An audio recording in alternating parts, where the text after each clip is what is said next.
Hello दोस्तों, मेरा नाम शांतनु शेखर है।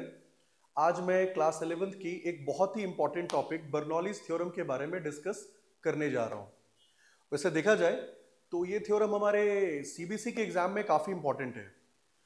अगर मैं सीबीएसई के एग्जाम्स की बात करूँ तो इस थ्योरम के प्रूफ पूछे जा रहे हैं एग्जाम्स में और बच्चों को थोड़ी परेशानी होती है इसके प्रूफ में। तो आज मैं इसी थ्योरम को सिर्फ और सिर्फ 3 स्टेप में सिखाने जा रहा हूं, ठीक है। मगर इस थ्योरम को सीखने से पहले दोस्तों आपको मेरी कुछ बातों का ध्यान रखना होगा, ठीक है। वो बातें क्या है वो मैं आपसे डिस्कस करने जा रहा हूं। सबसे पहले देखा जाए तो ये theorem conservation of total energy पे बेस्ड है। क्या कहता है कंजर्वेशन ऑफ टोटल एनर्जी? कि किसी भी सिस्टम की टोटल एनर्जी जितनी इनिशियल होगी उतनी ही फाइनल होगी। यानी कि आप किसी भी पॉइंट पर अगर टोटल एनर्जी निकालें तो वो आपको टोटल एनर्जी कांस्टेंट मिलेगी। तो हमारा बर्नौलीज इसी कंजर्वेशन ऑफ टोटल एनर्जी पे बेस्ड है। आइए बर्नौलीज के स्टेटमेंट को देखते हैं कि बर्नौलीज की स्टेटमेंट क्या कहती है। इस स्टेटमेंट में आप देख सकते हैं एक केस लिया गया है दोस्तों। वो केस क्या है कि लिक्विड किसी पाइपलाइन में फ्लो कर रही है, ठीक है, और उस लिक्विड का टोटल एनर्जी पाइप के किसी भी एंड पे कांस्टेंट होगी। आपको यही प्रूफ करना है, ठीक है। मगर प्रूफ करने से पहले आपको अगेन कुछ बातों का ध्यान रखना होगा। वो बातें क्या हैं वो मैं आपको बताने जा रहा हूं। सबसे पहले लिक्विड का फ्लो स्ट्रीमलाइन होना चाहिए दोस्तों। यानी कि आपने प्रीवियस टॉपिक में पढ़ा होगा कि लिक्विड का फ्लो 3 तरीके से आपको देखा जाता है। Nature of flow of liquid which is the first one is streamline, laminar and turbulent. तो Bernoulli's streamline flow of liquid के लिए एप्लीकेबल है। सेकेंड पॉइंट की तरफ देखें तो लिक्विड नॉन विस्कस होनी चाहिए। थर्ड पॉइंट की तरफ देखें तो लिक्विड इनकंप्रेसिबल होना चाहिए। अगर लिक्विड इनकंप्रेसिबल है तो क्या होगा दोस्तों? लिक्विड का जो फ्लो होगा पाइप में थ्रू आउट लिक्विड की डेंसिटी सेम रहेगी। अब बच्चे यहां पर एक सवाल पूछते हैं, सर लिक्विड अगर इनकंप्रेसिबल है तो डेंसिटी सेम हो जाएगी, तो इससे क्या होगा? तो लिक्विड के इनकंप्रेसिबल होने से आप इस इक्वेशन को फिर अप्लाई कर पाएंगे। बच्चे पूछते हैं ये इक्वेशन क्या है सर? आपने ये भी प्रीवियस टॉपिक में पढ़ा होगा दोस्तों।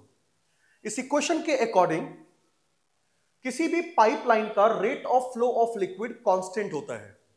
इसका मतलब यह है कि पाइप में अगर मैं एग्जांपल से बात करूं तो पाइप के किसी भी एंड पे, ध्यान से सुनेंगे, पाइप के किसी भी एंड पे 1 सेकेंड में जितनी वॉल्यूम ऑफ लिक्विड एंटर करेगी उतनी ही वॉल्यूम 1 सेकेंड में एग्जिट करेगी। यही कहता है इक्वेशन ऑफ कॉन्टिन्यूटी। यानी volume of liquid flowing per second constant होगा दोस्तों। अब अगर मैं इसके एक्सप्रेशन में जाऊं तो एक्सप्रेशन ये है जिसमें आप साफ देख सकते हैं A1V1 is equal to A2V2। A1 cross sectional area है दोस्तों, V1 वेलोसिटी है, ठीक है। यही है volume of liquid flowing per second जो कि आप कांस्टेंट देख रहे हैं। यानी जितनी वैल्यू आपको किसी पॉइंट पर दिख रही है वही सेम वैल्यू आपको अनदर पॉइंट पे देखने को मिल रहा है। अब कई बार बच्चे ये डाउट पूछते हैं कि सर ये एरिया इनटू वेलोसिटी ये आया कैसे? बहुत ही सिंपल सी कैलकुलेशन है। आप सब जानते हैं वॉल्यूम एरिया इनटू लेंथ होता है दोस्तों। मगर मैं वॉल्यूम की बात नहीं कर रहा हूं, मैं बात volume of liquid flowing per second की बात कर रहा हूं।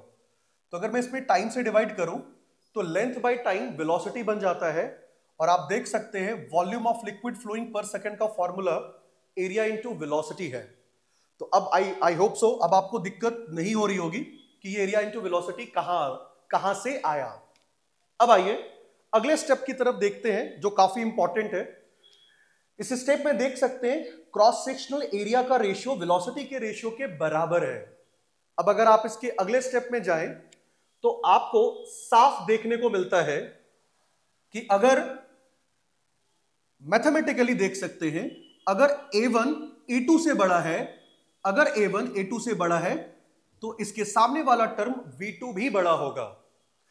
अगर मैं इसके कॉन्सेप्ट में जाऊं कि ये क्या कहता है आपसे, तो देखिए मैं आपको बताने जा रहा हूं। सिंपली आप इसे ऐसे समझ सकते हैं कि पाइप के जिस एंड का क्रॉस सेक्शनल एरिया कम होगा दोस्तों, वहां आपको वेलोसिटी ऑफ लिक्विड ज्यादा देखने को मिलेगा। ठीक है दोस्तों, यानी जहां क्रॉस सेक्शनल एरिया ज्यादा होगा वहां वेलोसिटी ऑफ लिक्विड आपको कम देखने को मिलेगा। यही है इक्वेशन ऑफ कॉन्टिन्यूटी। अगर आपको ये सारी बातें दिमाग में है तो अब आप इसके प्रूफ की तरफ जा सकते हैं। अब इसके प्रूफ में आप देख सकते हैं मैंने एक केस लिया है और इस केस में लिक्विड किसी पाइपलाइन में फ्लो कर रही है और इसका फ्लो स्ट्रीमलाइन है। आप देख सकते हैं लिक्विड इनकंप्रेसिबल है, लिक्विड नॉन विस्कस है थ्रू आउट, लिक्विड की volume of liquid flowing per second constant है। अब हम इसके प्रूफ की तरफ आगे बढ़ते हैं। तो इन सारी बातों को पहले आपको दिमाग में रखना है दोस्तों, जो बातें मैंने अभी आपको याद रखने के लिए कहा। लिक्विड का फ्लो स्ट्रीमलाइन होना चाहिए, नॉन विस्कस, इनकंप्रेसिबल, जहां क्रॉस सेक्शनल एरिया ज्यादा होगा वहां वेलोसिटी ऑफ लिक्विड कम देखने को मिलेगा। ठीक है, अब हम अपने उस केस की तरफ जाते हैं जहां हमें बर्नौलीज को प्रूफ करना है दोस्तों। ठीक है, तो अब आइए अब हम प्रूफ की तरफ बढ़ते हैं। तो प्रूफ में हमने एक केस लिया दोस्तों। अब उस केस में क्या है, हम लिक्विड को फ्लो करता हुआ दिखाएंगे दोस्तों। ये देख सकते हैं आप, लिक्विड को मैं किसी पाइपलाइन में फ्लो करता हुआ दिखा रहा हूं। इसी केस में हम बर्नौलीज को प्रूफ करेंगे। ठीक है, इसमें आप देख सकते हैं लिक्विड लो लेवल से हाई लेवल फ्लो कर रही है। ठीक है, आप देख सकते हैं इस एंड का क्रॉस सेक्शनल एरिया आपको इस एंड से ज्यादा देखने को मिल रहा होगा। तो अभी अभी मैंने आपको एक चीज बताई दोस्तों, जहां क्रॉस सेक्शनल एरिया ज्यादा होगा वहां की वेलोसिटी ऑफ लिक्विड कम होगी। तो यहां वेलोसिटी ऑफ लिक्विड कम होगी, यहां वेलोसिटी ऑफ लिक्विड ज्यादा होगी। अब अगले स्टेप में चलते हैं दोस्तों। अब इसके अगले स्टेप में आपको एक और चीज देखने को मिल रही होगी। अगर लिक्विड फ्लो कर रही है लो लेवल से हाई लेवल, आपको पता है सर फ्लूइड मैकेनिक्स में अगर लिक्विड फ्लो हो रही है पाइप में तो इसका मतलब है कि पाइप में प्रेशर का डिफरेंस होना चाहिए। और हम सब जानते हैं कि liquid high pressure to low pressure flow करती है। तो आप देख सकते हैं अगर लिक्विड का फ्लो A टू B है तो यहां का प्रेशर यहां के प्रेशर से ज्यादा होगा। ठीक है, बहुत ही सिंपल है। अब आइए मैं आपको इसके प्रूफ में ले जाता हूं और देखिए मैं आपको कैसे इसके प्रूफ को 3 स्टेप में सिखाने जा रहा हूं। सबसे पहले दोस्तों, सबसे इंपॉर्टेंट चीज, आइए अब आपको यहां पर एक चीज दिखाई दे रही होगी। मैंने आपसे सिंपली अभी अभी क्या कहा कि यहां की लिक्विड की वेलोसिटी सपोज v1 है और यहां लिक्विड की वेलोसिटी v2 है। कहां की वेलोसिटी ज्यादा है, यहां की, और वहां की यहां की वेलोसिटी कम है और वहां की वेलोसिटी ज्यादा है। ठीक है, अब आपको एक छोटी सी चीज देखनी है दोस्तों। अगर लिक्विड लो लेवल से हाई लेवल फ्लो कर रहा है तो क्या इसकी पोटेंशियल एनर्जी इंक्रीज हो रही है? यस, इसकी पोटेंशियल एनर्जी इंक्रीज हो रही है। लिक्विड लो लेवल से हाई लेवल की तरफ जा रहा है। दूसरी बात, क्या लिक्विड की काइनेटिक एनर्जी इंक्रीज कर रही है? अभी अभी आपने देखा यहां की वेलोसिटी कम है, यहां की वेलोसिटी ज्यादा है, तो लिक्विड की काइनेटिक एनर्जी भी इंक्रीज कर रही है। अब आगे जो मैं बताने जा रहा हूं बहुत ध्यान से सुनेंगे आप। आपने एक चैप्टर पढ़ा है क्लास 11th में, उसका नाम है वर्क, एनर्जी एंड पावर। ये चैप्टर मुझे तो वैसे काफी पसंद है। उसका रीजन है दोस्तों क्योंकि ये चैप्टर हमारे पूरे फिजिक्स को जोड़ता है। ठीक है, और ये इस चैप्टर में एक बहुत ही बेहतरीन प्रिंसिपल के बारे में डिस्कस किया गया है। उसका नाम है वर्क एनर्जी प्रिंसिपल। आप जानना चाहते हैं वर्क एनर्जी प्रिंसिपल क्या होता है? ये सिंपली एक बात कहता है दोस्तों, अगर आप किसी बॉडी पे एनर्जी खर्च करोगे तो वो बॉडी एनर्जी गेन कर लेगा। क्योंकि हम सब जानते हैं energy can neither be created nor be destroyed. तो आप जब भी किसी बॉडी को एनर्जी दोगे यानी खर्च करोगे तो वो बॉडी कोई ना कोई एनर्जी में कन्वर्ट होकर वो एनर्जी गेन कर लेगा दोस्तों। वही चीज आपको यहां देखना है, वही चीज, सेम चीज, वर्क एनर्जी प्रिंसिपल।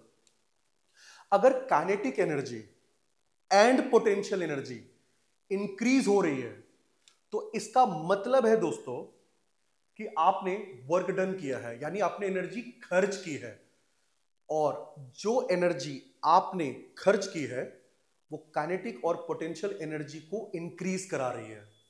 बस सबसे इंपॉर्टेंट पार्ट इस थ्योरम का यही है दोस्तों। अब आइए मैं इसे कैलकुलेट करके दिखाता हूं। सबसे पहले हम लोग यहां पर कैलकुलेशन करते हैं कि आपने कितना वर्क डन किया। दोस्तों बहुत ही छोटी सी चीज है, ध्यान से सुनेंगे, बहुत इंपॉर्टेंट है ये। आपने लिक्विड को फ्लो कराने के लिए इस ए पॉइंट पर आपने कितना वर्क डन किया। तो आइए मैं वर्क डन लिखने जा रहा हूं। ये वर्क डन पर सेकेंड है, ध्यान से सुनेंगे। एक सेकेंड में आपने कितना वर्क डन किया लिक्विड को फ्लो कराने में ए पॉइंट पर। तो वर्क डन का फॉर्मूला आपको पता है दोस्तों, फोर्स इनटू डिस्प्लेसमेंट होता है। चूंकि मैं बात कर रहा हूं वर्क डन पर सेकेंड की, तो आप यहां पर टाइम से डिवाइड कर सकते हैं। डिस्प्लेसमेंट बाय टाइम आपको वेलोसिटी मिलता है। फोर्स आप लिख सकते हैं pressure into area and then velocity. और अभी अभी मैंने आपको बताया एरिया इनटू वेलोसिटी होता है दोस्तों volume of liquid flowing per second.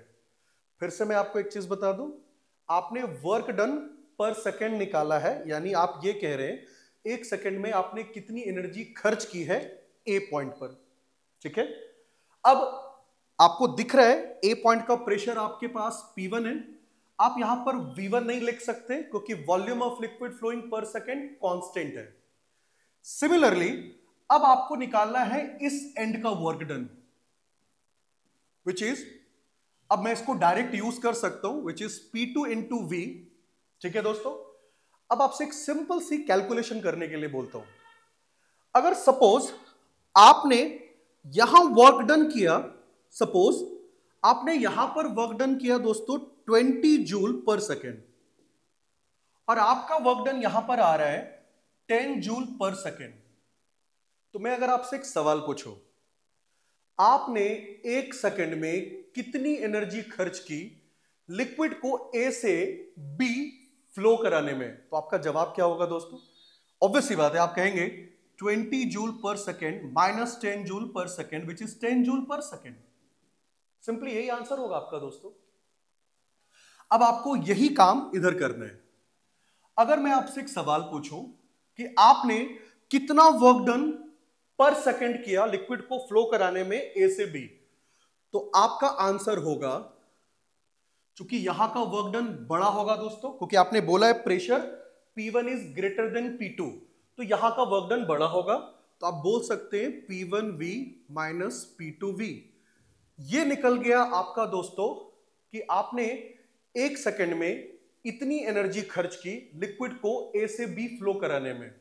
अब सवाल है, ये जो एनर्जी आपने खर्च की ये गई कहां? तो ये बात मैंने आपको पहले ही बता दी थी। ये जो एनर्जी आपने खर्च की दोस्तों, ये एनर्जी काइनेटिक एनर्जी को इंक्रीज करने में खर्च हुई according to work energy principle, और साथ में पोटेंशियल एनर्जी भी इंक्रीज कर रही है। तो काइनेटिक और पोटेंशियल एनर्जी को इंक्रीज करने में ये एनर्जी खर्च हो रही है। अब फाइनल स्टेप, अगर मैं आपसे कहूं कि मुझे इस ए एंड की टोटल एनर्जी बताओ, तो आप सारे ए एंड की एनर्जी को एक साथ लिख दें। P1V half m V1 square mgH1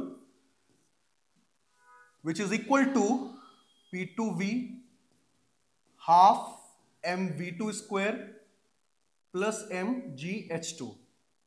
आप देख सकते हैं दोस्तों, ये टोटल एनर्जी ए पॉइंट की है, ये टोटल एनर्जी बी पॉइंट की है। तो क्या मैंने आप लोगों के सामने इस पूरे थ्योरम को 3 स्टेप में मैंने प्रूफ करके दिखा दिया दोस्तों। जितनी टोटल एनर्जी आपको इस लिक्विड की ए पॉइंट पर दिख रही है, उतनी ही टोटल एनर्जी बी पॉइंट पर है। यही है बर्नौलीज थ्योरम। अब अकॉर्डिंग टू स्टेटमेंट, उस स्टेटमेंट में total energy per unit volume लिखा गया था। आप बड़े आराम से वॉल्यूम से डिवाइड करके उस स्टेटमेंट को प्रूफ कर सकते हैं। मगर सवाल है दोस्तों, ये तो कॉन्सेप्ट है जो मैंने आपको बताया, मगर सीबीएसई के एग्जाम्स में प्रूफ पूछे जा रहे हैं, और मेरे हिसाब से आपको फिर इसे फिर उसी के अकॉर्डिंग लिखना भी चाहिए। तो कॉन्सेप्ट तो आप सीख गए, अब लिखेंगे कैसे इसे सीबीएसई के एग्जाम में, वो मैं आपको दिखाने जा रहा हूं। सबसे पहले तो मैं आपको दिखाता हूं कि इस थ्योरम को आखिर सीबीएसई पूछ कैसे रहा है। तो आप देख सकते हैं ये वो क्वेश्चन है जिसे सीबीएसई पूछ रहा है। इस तरीके से बर्नौलीज आपके एग्जाम्स में आ सकते हैं, ठीक है। दूसरी चीज देखो तो आपको उसको लिखना कैसे है। सबसे पहले आप चाहें तो इसके स्क्रीनशॉट ले सकते हैं, मैं आपको दिखा रहा हूं। सबसे पहले दोस्तों आपको इसकी थ्योरम की स्टेटमेंट लिखनी होगी, ठीक है, परफेक्ट तरीके से। फिर आपको डायग्राम का स्टेटमेंट लिखना होगा, सारी चीजें मेंशन करनी होगी आपको, ठीक है। दूसरी चीज डायग्राम ड्रॉ करना होगा। तीसरी चीज आपको एक्सप्लेन करना होगा प्रेशर कहां का ज्यादा है, प्रेशर कहां का कम है।